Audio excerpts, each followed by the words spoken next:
Vamos a continuar con la segunda parte de la clase 3 de tecnología mecánica.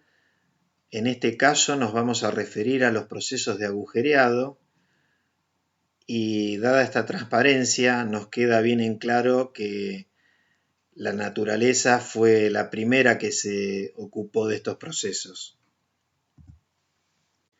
En relación a la herramienta, la broca de helicoidal, fue creada en el año 1860 por Stephen Morse en los Estados Unidos. La particularidad que tiene esta herramienta es que a través de los canales helicoidales, en el sentido de rotación de la herramienta, tienen la capacidad de poder extraer la viruta del agujero que están realizando.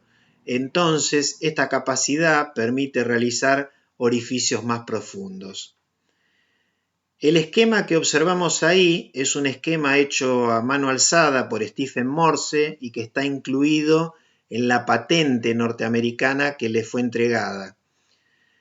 ¿Qué es lo interesante de esto? Que si uno observa en detalle este esquema, se va a encontrar con que las brocas actuales tienen prácticamente el mismo diseño. Es decir, que el diseño de Morse fue realmente excelente porque se mantuvo inalterado durante 160 años. En relación a las máquinas, si bien el proceso de agujereado se puede realizar en un torno paralelo, en un torno de control numérico, en una fresadora, en un centro de mecanizado, en una máquina multitarea, existieron y existen máquinas herramientas específicas para agujerear. La de la transparencia corresponde a la denominada agujereadora de columna, que se destinan o se emplean para el agujereado de piezas chicas y medianas con brocas helicoidales, realizando un agujero por vez. Son máquinas que uno puede encontrar posiblemente en algún sector de mantenimiento de una empresa, ¿no? Nunca en la producción. Las puede haber tanto de columnas cilíndricas, como la de la imagen, como de columnas prismáticas. Y bueno, hay variedad de este tipo de máquinas en función del diseño de la mesa. En este caso, una mesa en voladizo. Hay otras que la mesa tiene un soporte inferior que le da mayor rigidez a la máquina, ¿no? Y que inclusive ese soporte permite desplazar en forma vertical la mesa para regular la relación entre la punta de la broca y el material a agujerear. Otro tipo de máquina específica para el agujereado es la agujereadora de columna multiusillo, que se usa para agujerear en forma simultánea varios orificios en piezas chicas y medianas usando brocas helicoidales, tal que en una bajada uno puede realizar una cantidad de orificios inclusive de distintos diámetros. Estas máquinas sí tienen un grado de productividad interesante, son relativamente sencillas de preparar y son máquinas muy económicas con los cuales se las puede encontrar en sectores de producción de algunas empresas, como por ejemplo aquellas que fabrican alternadores y necesitan agujerear las carcasas de esos alternadores o motores de arranque. Un tercer tipo de máquina específica para el agujereado es la agujereadora radial o de bandera. Esta pieza que está acá es la bandera, tiene la capacidad de rotar alrededor de esta columna cilíndrica. Este es el cabezal de agujereado. Acá tenemos dos guías sobre las cuales el cabezal de agujereado se puede desplazar en forma radial. Es una máquina que desde el punto de vista matemático funciona sobre la base de un sistema de coordenadas polares. Se puede utilizar para agujerear piezas medianas y grandes con brocas helicoidales, haciendo de a un orificio por vez y orificios de alrededor de hasta 70 milímetros de diámetro. A partir de 1960, con la aparición del láser, empiezan a surgir nuevas tecnologías. ¿Para qué? Uno, para resolver el agujereado de nuevos materiales que pueden ser muy duros, muy frágiles o en espesores muy finos. la aparición de nuevos procesos, como el láser que ya mencionamos, el chorro de agua, fluencia térmica, etc. O también, un aspecto muy importante y tirado por la industria, la necesidad de mayores velocidades de procesamiento. En resumen, que a nivel mundial hay 8 procesos de agujereado y nosotros los podemos separar en dos grupos, en los térmicos y los mecánicos. Los térmicos tenemos el agujereado por fluencia térmica, que es un proceso en el cual se utiliza una herramienta que no corta, sino que a través de un movimiento de rotación y de avance simultáneo se lo pone a frotar contra el material que se pretende agujerear, que normalmente es un tubo. Eso lo que hace es ablandar el material por calentamiento por fricción y la punta de la herramienta termina atravesándolo y separándolo y generando incluso un manguito hacia el interior del tubo que se agujerea. Segundo, la electroerosión capilar es una variante del proceso de la electroerosión, que los más conocidos son el de penetración y el de hilo. Acá el electrodo es un electrodo recto, es decir, puede ser un alambre o puede ser un tubo para conducir por su interior el fluido dieléctrico. También tenemos entre los térmicos el láser y el haz de electrones, que es el más particular de todos, ¿no? En relación a los mecánicos, el punzonado, el de chorro de agua con abrasivos, el de ultrasonido que se aplica a digamos, materiales muy frágiles, y el de arranque de viruta, que es el en el cual nosotros nos vamos a centrar empleando brocas helicoidales. El desarrollo de la broca helicoidal le permitió a Stephen Morse en el año 1864 crear su propia empresa, a la que denominó Morse Twist Drill and Machine Company. Twist Drill quiere decir broca helicoidal en inglés, en la ciudad de Massachusetts. Y bueno, ¿para qué la creó? Justamente para comenzar la producción en forma seriada de estas herramientas.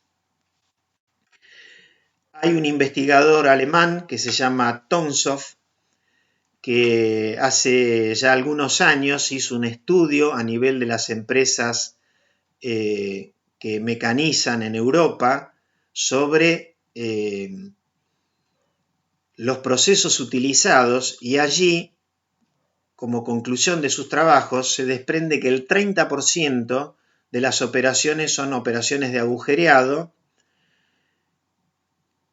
las más de las veces una suerte de proceso de desbaste previo a otra operación posterior, que puede ser, por ejemplo, un roscado, un torneado o un brochado, que son los que le dan el acabado al orificio.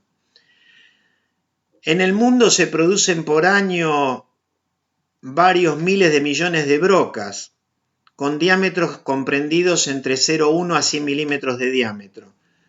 De ese rango, el 92% corresponde a 0,1 a 25 milímetros.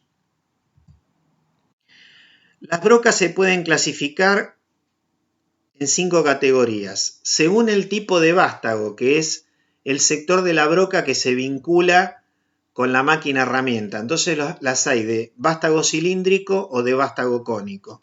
Según el tipo de hélice, tenemos las brocas de hélice estándar tipo N, las de hélice lenta tipo H y las de hélice rápida tipo W.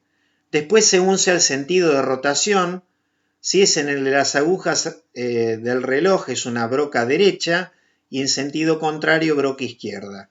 Según sea el material con el que están construidas, que puede ser básicamente acero rápido o metal duro en diferentes variantes.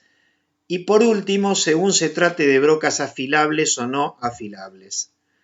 Acá tenemos los componentes de una broca helicoidal. Solamente me voy a centrar un poco en lo que se denomina el filo transversal o filo muerto, que estoy indicando acá abajo a la derecha, en donde ese filo muerto en realidad, que está en el extremo del núcleo de la broca, tiene una geometría tal que dificulta realmente mucho el inicio del agujereado, tanto que si, por ejemplo, con una broca, digamos, de 10 milímetros, para hacer un agujero generamos una fuerza de avance de 100 kilos, siendo que ese filo transversal puede representar alrededor del 30%, digamos, del diámetro de la broca, si hacemos un agujero previo, digamos, de 4 milímetros, y luego hacemos el de 10 sobre el mismo material y medimos ese esfuerzo, veremos que la fuerza de avance correspondiente al filo transversal suele ser entre el 45 al 60%. ¿Qué pasa con las hélices? En función del tipo de material a mecanizar será la hélice que yo vaya a emplear. La general, la que uno va a ver en todas las brocas que se compran en la ferretería, son las tipo N. Las tipo H son para materiales duros, la H viene de hart en alemán. Materiales duros requieren un mayor ángulo de filo, por eso son de hélice lenta. Y si los materiales son blandos, podemos utilizar un ángulo de filo más agudo y va a resultar mejor. Entonces vamos a tener como consecuencia una hélice rápida. En alemán, blando se dice Weich, y entonces este tipo de brocas de hélice rápida son las tipo W para materiales blandos como son cobres, aluminios y sus aleaciones. Respecto de la geometría de las brocas, externamente presentan una conicidad, aunque a uno le cueste creerlo. La broca solamente tiene la medida en la punta y luego de ahí hacia el vástago va reduciendo su dimensión 2 centésimas cada 100 milímetros de largo de canal helicoidal. ¿Eso para qué se hace?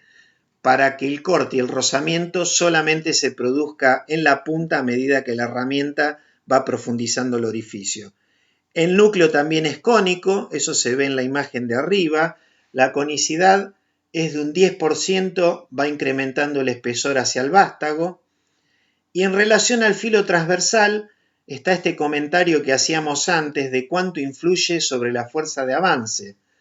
Influye tanto que una de las principales mejoras en las que trabajan los fabricantes de brocas es en el afilado de la punta para intentar reducir esta fuerza de avance, que a mayor fuerza de avance evidentemente vamos a tener una broca que va a durar menos porque las condiciones de trabajo van a ser mucho más exigentes para el filo de la herramienta.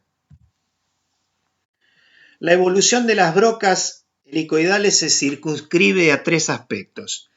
Al material con que están construidas, entonces tenemos acero rápido, que puede ser el normal, un acero rápido al molibdeno, un ICM2, el más común de todos, un acero al molibdeno aliado con cobalto para aumentarle su resistencia en caliente, y me refiero a la temperatura que se produce en la punta de la herramienta durante el mecanizado, o aceros pulvimetalúrgicos, que son los aceros rápidos de mejor calidad que existen en la actualidad.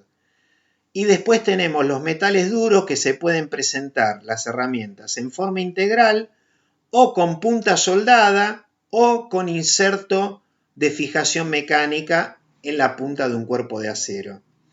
Después está el tema de la utilización de los recubrimientos. Los recubrimientos, como ustedes saben, sirven para proveer a la herramienta de una capa muy fina, de una dureza muy alta, mucho más alta, el doble que la del sustrato, y una reducción muy importante del coeficiente de fricción.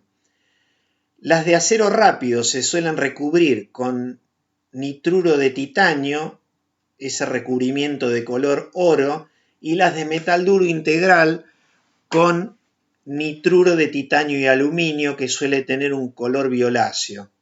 Y después el tercer aspecto es el afilado de la punta, por estas razones que comenté previamente.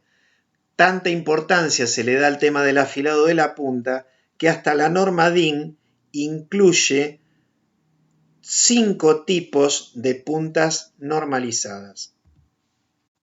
Esto es lo que podemos ver en esta transparencia. ¿Qué pasa con la medición de fuerzas en el mecanizado? Nosotros habíamos visto que se puede medir perfectamente en torneado, de igual modo se lo puede hacer en el agujereado. Para eso disponemos de dinamómetros estáticos en el cual el dinamómetro se fija a la mesa de la máquina y sobre el dinamómetro se fija el material a agujerear, y después los dinamómetros dinámicos o rotativos que van vinculados a la nariz de husillo de la máquina. Acá tenemos la cadena de medición en donde el dinamómetro que genera una señal eléctrica de baja amplitud, esa señal es tomada por un amplificador para elevar, digamos, la amplitud de la señal. Esa señal va a parar un osciloscopio y después uno puede procesar la información a través de un software montado en una computadora, ¿no es cierto? En relación a la fabricación de las hélices hay que distinguir en estos 3 tipos. Se pueden utilizar el rectificado para brocas de menos de 13 milímetros de diámetro y en las cuales se parte siempre del material ya en estado de templado y revenido. Ese sería el caso A. El caso B, se obtienen los canales helicoidales por laminación en caliente para brocas de más de 13 milímetros de diámetro y series grandes. Y el fresado también para brocas de más de 13 milímetros, pero en series pequeñas.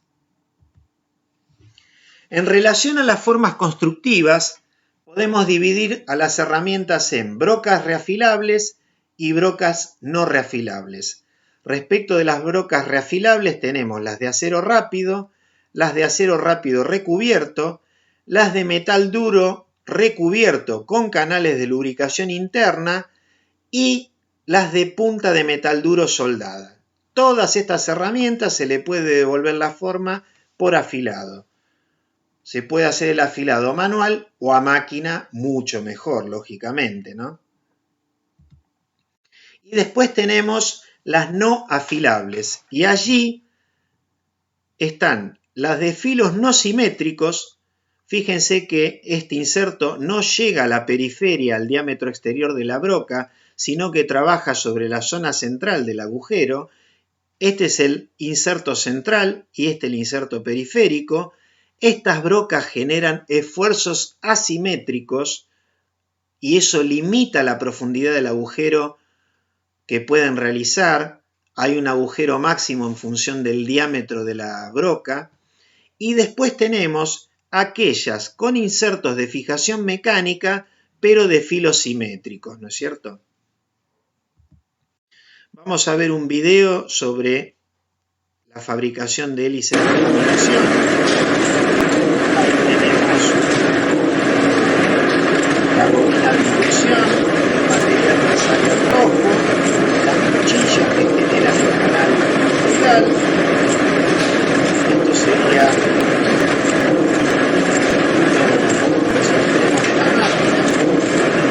vamos a ver el segundo extremo donde se produce la salida de la herramienta ya con su canal helicoidal conformado.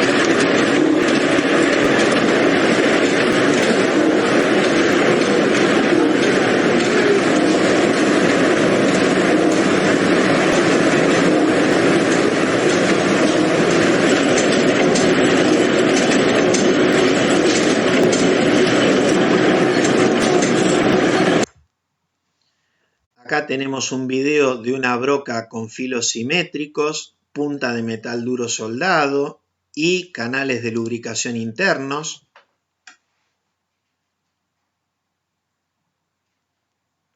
Lo que nos muestran es que, lógicamente, en el caso de una broca nosotros tenemos que, como es una herramienta rotativa, en el centro no tenemos velocidad de corte porque el diámetro es nulo, ¿no? Ese es otro problema por el cual es difícil agujerear la parte central. Acá tenemos una broca con filos asimétricos.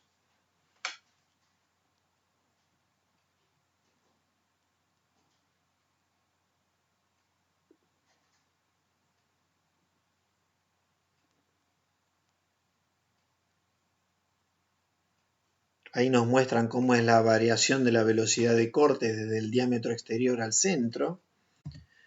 Y acá vamos a ver un video de la empresa Iscar en donde nos muestra las capacidades de brocas con insertos de fijación mecánica, pero en este caso con filos simétricos.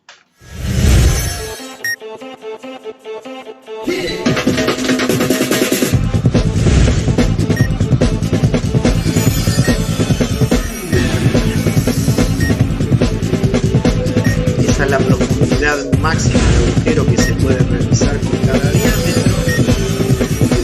Y eso es el rango de diámetros disponibles de estas herramientas, que es de 6 a 26. La forma de fijación del inserto es muy sencillo. Una herramientita es un cuarto de vuelta y ahí ya está la herramienta en condiciones de trabajar. A 150 metros por minuto y un avance de 3 décimos por vuelta sobre un acero inoxidable para hacer agujeros sobre una placa de un intercambiador de calor.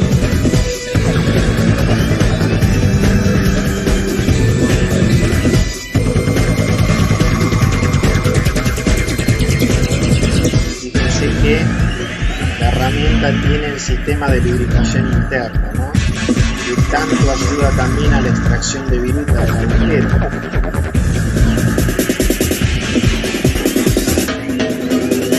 Se está mostrando que apilaron 4 placas para agujerear.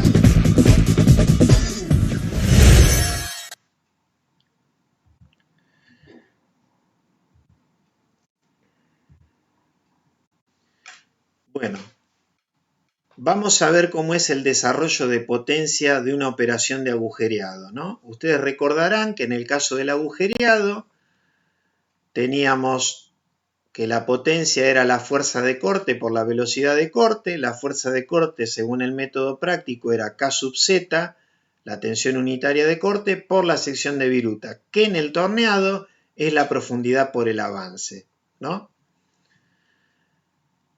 ¿Cuáles son los factores que no contempla el método que vamos a analizar?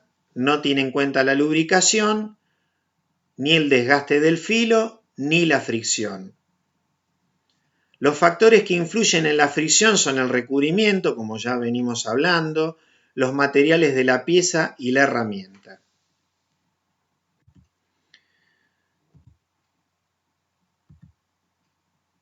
Bueno, acá tenemos una broca con sus 2 filos de corte. Los 2 filos de corte están dispuestos según un ángulo epsilon denominado ángulo de punta. La broca presenta un diámetro D, está girando un número de revoluciones n y avanzando a milímetros por vuelta. De la acción del filo sobre el material que vamos a agujerear, se produce en el plano que estamos observando ahora una resultante en el plano, ¿no es cierto? Esa resultante en el plano se compone de la mitad de la fuerza de avance. ¿Por qué mitad? Porque hay una FA sobre 2 en este filo y como las herramientas son de 2 filos, tenemos un triángulo simétrico en espejo sobre el otro filo de corte si la broca está bien afilado. Por eso la importancia del afilado a máquina, ¿no es cierto? Y ahí tenemos la fuerza radial. Si nosotros tenemos 2 triángulos de fuerza, uno, digamos, opuesto al otro, la fuerza radial se cancela. Entonces yo no tengo forma de medir a nivel de laboratorio la fuerza radial. El dinamómetro que yo les mostré antes, el estático o el dinámico, me pueden medir la fuerza de avance, que es la fuerza de avance total, ¿sí? No me pueden medir la fuerza radial. Pueden medir la fuerza de avance o el momento torsor, que el momento atorsor me aparece en un plano perpendicular al del dibujo que estoy trazando ahora. En realidad, las fuerzas en el agujereado no son fuerzas concentradas como las estamos dibujando acá, sino que son fuerzas distribuidas a lo largo de todo el filo. Sin embargo, como una simplificación del modelo, nosotros vamos a utilizar fuerzas concentradas aplicadas del eje de la herramienta a D sobre 4.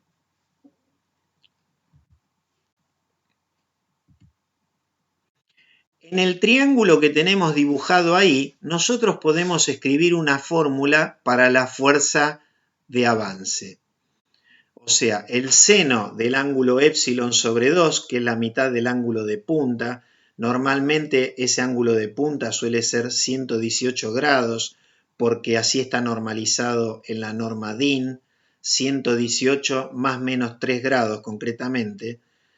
El seno de ese ángulo epsilon sobre 2 es igual a el opuesto FA sobre 2 dividido la hipotenusa RP, de manera tal que de ahí nosotros podríamos despejar el valor de FA, pero sin embargo tenemos el problema todavía no resuelto, que no sabemos cuánto vale RP porque no podemos medir FR. Recordemos esa situación. Bien, vamos por la tercer componente que yo les decía estaba en un plano normal al plano de la pantalla. Abajo estamos observando una broca helicoidal de frente y ahí nos aparece la fuerza de corte, una sobre cada filo y aplicadas como formas puntuales con un brazo de palanca que es D sobre 2. La fuerza de corte la vamos a calcular con el método práctico, K sub Z por la sección de viruta. Pero como yo ya les dije anteriormente, la sección de viruta depende de cada proceso. Para el torneado es la profundidad por el avance. Vamos a ver qué pasa en el caso del agujereado. Bueno, yo les pido que después analicen esta transparencia. Van a llegar a la conclusión que la sección de viruta en el agujereado es igual al diámetro por el avance dividido 4. ¿Qué quiero remarcar que no dije hasta el momento? Que este método de determinación o estimación de la potencia corresponde a brocas helicoidales con filos simétricos. No sirve, no se aplica para las brocas de filos asimétricos.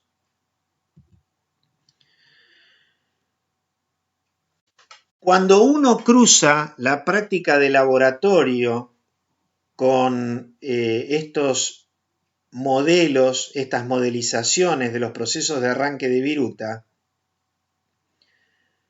uno llega a la conclusión que el módulo de la fuerza RP, que era esa resultante en el plano, combinación de la fuerza de avance y de la fuerza radial, que el módulo de esa RP es aproximadamente igual al módulo de la fuerza de corte, ¿sí? ¿Para qué nos sirve eso?